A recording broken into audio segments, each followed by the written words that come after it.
আজকে আমি যে বিষয়ে আলোচনা করব, আপনারা যদি এই দিক নির্দেশনাগুলো মেনে চলেন, আপনাদের মুরগির বাচ্চা খুব দ্রুত বৃদ্ধি পাবে এবং কি সুস্থ থাকবে। মুরগির বাচ্চাকে দ্রুত বৃদ্ধি করতে হলে আপনাকে জানতে হবে ওষুধ ম্যানেজমেন্ট, খাদ্য ম্যানেজমেন্ট, ব্রুডিং ম্যানেজমেন্ট। এই তিনটা বিষয়বস্তু একে অপরের সাথে যুক্ত।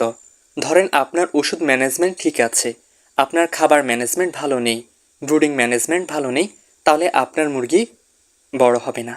ধরেন আপনার খাবার ম্যানেজমেন্ট ভালো, আপনার ওষুধ ম্যানেজমেন্ট আর ব্রুডিং ম্যানেজমেন্ট ভালো না, তাহলে আপনার মুরগি বড় হবে না। আপনার যদি তিনও ম্যানেজমেন্ট ভালো থাকে, তাহলেই আপনার মুরগি বড় হবে খুব দ্রুত। বন্ধুরা, মাথায় রাখতে হবে আপনারা কি মুরগির বাচ্চা পালন করছেন।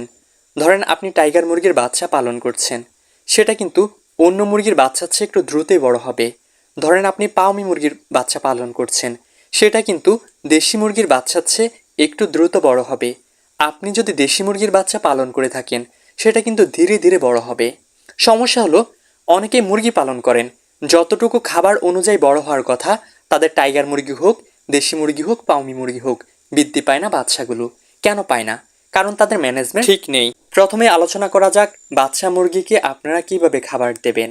একটা বাচ্চা মুরগির শরীরে কতটুকু প্রোটিন দরকার, ক্যালসিয়াম দরকার, সেটা যদি আপনার যে খাবার প্রয়োগ করছেন সেটাতে যদি না থাকে, তাহলে কখনোই আপনার বাচ্চা মুরগি বৃদ্ধি পাবে না, আরও অসুস্থ হয়ে পড়বে, রোগা হয়ে পড়বে।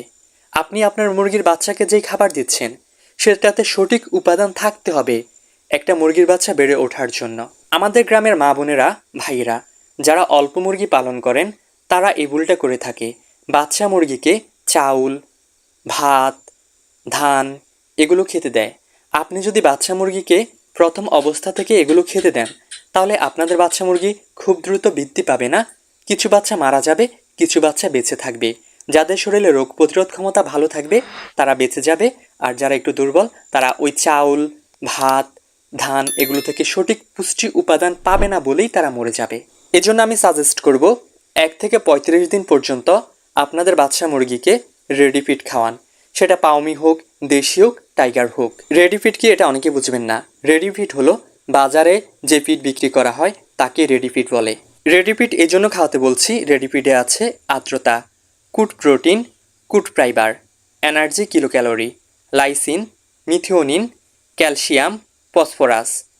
যদি আপনার মুরগিকে বেড়ে ওঠাতে চান, দ্রুত বড় করতে চান, তাহলে এই উপাদানগুলো মুরগির শরীরে অবশ্যই প্রয়োজন। আপনি যদি আপনার মুরগিকে ধান, চাল, ভাত এগুলো খাওয়ান, তাহলে আপনার মুরগির বাচ্চা দ্রুত বৃদ্ধি পাবে না। তাই দ্রুত বৃদ্ধি করতে হলে বাজার থেকে রেডি ফিড খাওয়ান, আমি এটা সাজেস্ট করব। তাতে আপনাদের মুরগি দ্রুত বড় হবে। বন্ধুরা, বাজারে অনেক ধরনের ফিড পাওয়া যায় অনেক কোম্পানির। ব্যবসায়ীরা অধিক লাভের জন্য তারা সস্তা কম দামি ফিড দোকানে রাখে। তাদের দোকানে কিছু ফিড 3 মাস, 4 মাস, 6 মাস থেকে পড়ে থাকে, বিক্রি হয় না, ওগুলোতে পচা গন্ধ হয়ে যায়। আপনারা যদি সেগুলো ক্রয় করে আপনার মুরগিকে খাওয়ান, এতে আপনার মুরগির বাচ্চা আরও বেশি অসুস্থ হয়ে পড়তে পারে।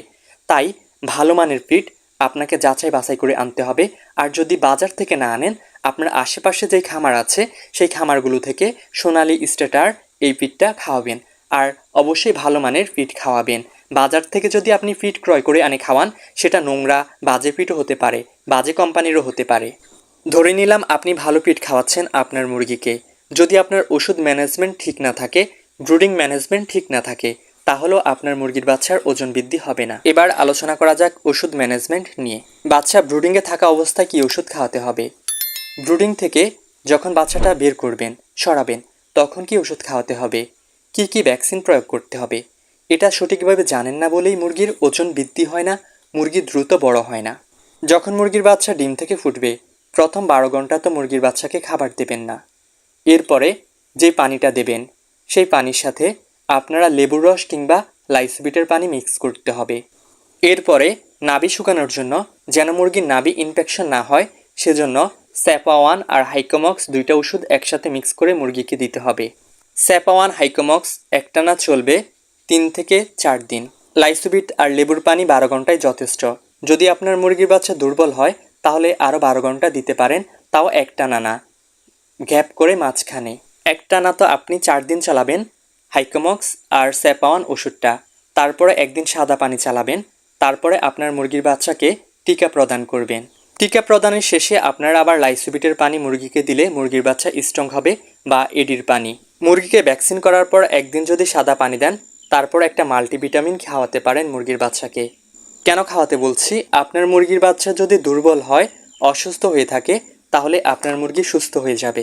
মাল্টিভিটামিন বলতে ক্যালসিয়াম, তারপরে হচ্ছে জিঙ্ক, এই ধরনের কিছু একটা খাওয়ালে আপনার মুরগি ভালো থাকবে, সুস্থ থাকবে। 11 দিন বয়স যখন মুরগির হবে, তখন মুরগিকে আবার টিকা প্রদান করতে হবে। এরপর মুরগিকে পিএইচ খাওয়াতে পারেন, আবার 2+ খাওয়াতে পারেন। এরপর মুরগির বাচ্চাকে কিছুদিন সাদা পানি দিয়ে 21 দিন বয়সে আবার টিকা দিতে পারেন। 5 দিন বয়সে রানীক্ষেতের টিকা দেবেন, 11 দিন বয়সে গাম্বুরো রোগের টিকা দেবেন, 21 দিন বয়সে গাম্বুরো রোগের টিকা দেবেন। এভাবে যদি আপনার মুরগির বাচ্চাকে পালন করেন, আপনার মুরগির বাচ্চা দ্রুত বড় হবে এবং কি আপনার মুরগির বাচ্চা সুস্থ থাকবে, মারা যাবে না। যারা অল্প কিছু মুরগি পালন করেন, তারা বেশি না পারেন, অন্তত রেডিপিডটা খাওয়ান। তাতে আপনার মুরগি সুস্থ থাকবে, ভালো থাকবে, কারণ রেডিপিডের সাথে ওষুধও থাকে। তারপর হচ্ছে ব্রুডিং ব্যবস্থাপনা। আপনার মুরগির বাচ্চা অনুযায়ী আপনাকে অবশ্যই ব্রুডিংটা করতে হবে। কতটুকু তাপ লাগবে সেটা দিতে হবে। আপনার মুরগির বাচ্চা অনুযায়ী পর্যাপ্ত খাবার পাত্র দিতে হবে, পানির পাত্র দিতে হবে।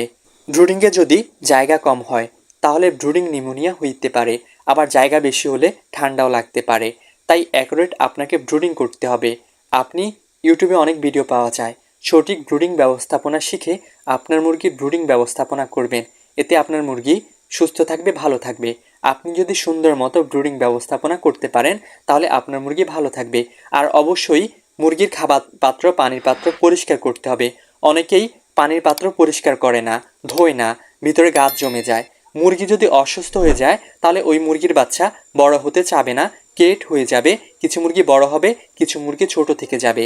তাই আপনার মুরগি যে জায়গাটা থাকবে, সেই জায়গাটা অবশ্যই পরিষ্কার পরিচ্ছন্ন থাকতে হবে এবং কি ব্রুডিং ম্যানেজমেন্টটা ঠিক রাখতে হবে। আপনার ব্রুডিং ব্যবস্থাপনা যদি থাকে ভালো, তাহলে আপনার মুরগি সুস্থ থাকবে।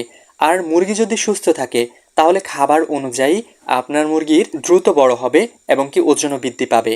বন্ধুরা, মুরগির বাচ্চাকে দ্রুত বৃদ্ধি করার চিন্তা মাথায় না রেখে আপনার মাথায় সর্বক্ষণ রাখবেন কি করলে আপনার মুরগির বাচ্চা সুস্থ থাকবে, ভালো থাকবে, কখন কি আপনার মুরগির বাচ্চা শরীরে প্রয়োজন। আপনি যদি দ্রুত বৃদ্ধি করতে চান, এতে আপনি সমস্যাগ্রস্ত হতে পারেন।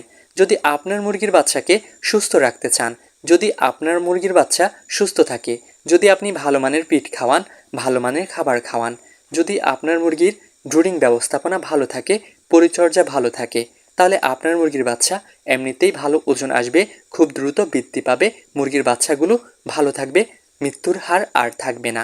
তাই সকল চিন্তা ভাবনা মাথা থেকে বাদ দিয়ে আপনার মাথায় একটা জিনিসই কাজ করাতে হবে যে আমার মুরগি বাচ্চা সুস্থ থাকবে, কি করলে ভালো থাকবে, কি করলে ভালো রাখতে পারবো।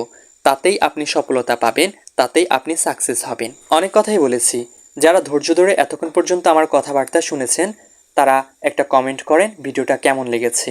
আর যদি ভালো লাগে তাহলে একটা প্লিজ লাইক করবেন, সাবস্ক্রাইব করবেন যারা নতুন দর্শক আমার চ্যানেলের। আপনাদের সাথে এতক্ষণ ছিলাম আমি মোহাম্মদ ফাহিম হোসাইন। আল্লাহ হাফেজ, আসসালামু আলাইকুম।